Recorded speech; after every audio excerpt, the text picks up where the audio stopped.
오늘은 제가 1억을 모으고 나서 들었던 생각들, 그리고 개인적으로 하면 안 되는 생각들에 대해 한번 이야기를 해보려고 합니다. 사실 1억이라는 돈이 엄청 큰 돈이잖아요. 저도 처음 1억을 모았을 때, 이제 어느 정도 돈을 모았구나, 이런 생각이 들었어요. 그런데 그때부터 오히려 하지 말아야 할 생각들도 많이 들었습니다. 오늘은 제가 실제로 했던 생각들을 위주로 한번 이야기를 해보도록 하겠습니다. 첫 번째는 차를 바꾸는 겁니다. 아무래도 남자들 사이에서는 차가 명함처럼 느껴질 때가 있잖아요. 저도 1억을 모았을 때 좀 인사가 되는 차로 바꾸고 싶었습니다. 갑자기 제네시스나 BMW, 벤츠 같은 차들이 제 눈에 들어오기 시작하더라고요. 실제로 제네시스 매장에 가서 차에 한번 앉아봤는데 저도 모르게 웃음이 나더라고요. 물론 자산 규모로 보면 무리일 수도 있지만 1억 정도 모아놓고 할부를 끼고 사면 못 살 정도는 아니라고는 생각이 들었거든요. 근데 지금 돌이켜보면 그때 안 사길 잘한 것 같아요. 대충 차값이 7천만 원이라고 했을 때 선수금을 절반 넣어도 월 납입금이 200만 원 넘게 나오는데 제가 저축하는 비용보다 더 많이 나오더라고요. 그럼 사실상 앞으로 자산을 굴릴 방법이 없더라고요. 그래서 드림카는 좀 더 돈을 모으고 나서 바꾸기로 했습니다. 두 번째는 한 방을 노리고 투자 방식을 바꾸는 겁니다. 저도 취업하고 1억을 모으는 데까지 시간이 꽤 걸렸거든요. 월급을 모으고 주식 투자하고 적금 넣고 그렇게 몇 년 동안 해서 꾸준히 만든 돈인데 막상 1억을 만들고 나니까 그 다음이 또 답답해지더라고요. 2억은 언제 모으지? 3억은 언제 모으지? 이런 생각이 들다 보니까 레버리지나 급등주로 단타를 하는 유튜브 영상들이 제 유튜브 타임라인에 뜨더라고요. 그때 이 돈으로 한번 크게 먹으면 빨리 갈 수 있지 않을까? 이런 생각이 들더라고요.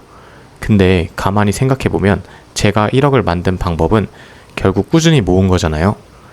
그리고 저는 자산이 급락하게 되면 스트레스를 못 견딜 것 같더라고요.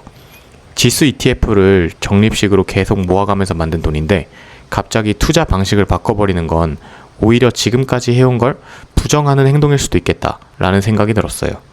그래서 지금도 꾸준히 적립식으로 투자하기 위해 노력하고 있습니다. 세 번째는 소비 수준을 갑자기 올리는 겁니다.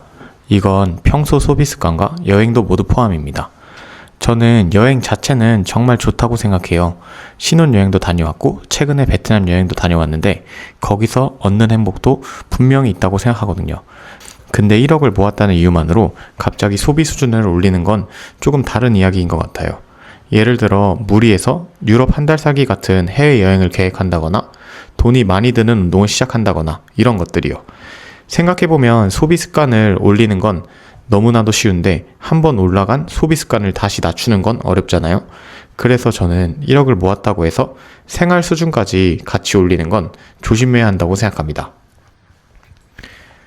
그리고 마지막은 내가 성공했다고 착각하는 겁니다.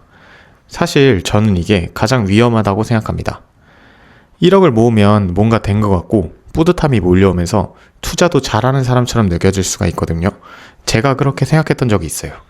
근데 냉정하게 생각해보면 1억은 경제적으로 자유를 얻을 수 있는 돈도 아니며 평생 일을 안 해도 되는 돈도 아닙니다. 오히려 이제 시작점이 된 거고 시드를 모았다고 생각하시면 될 것 같아요. 그래서 저는 1억을 모은 뒤에 더 중요한 건 내가 했던 좋은 습관들을 계속 유지하는 것이라고 생각합니다.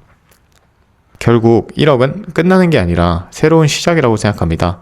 저도 아직 자산을 만들어가는 과정이 있고 앞으로도 계속 모아가야 하는 입장입니다. 오늘 영상은 여기까지입니다.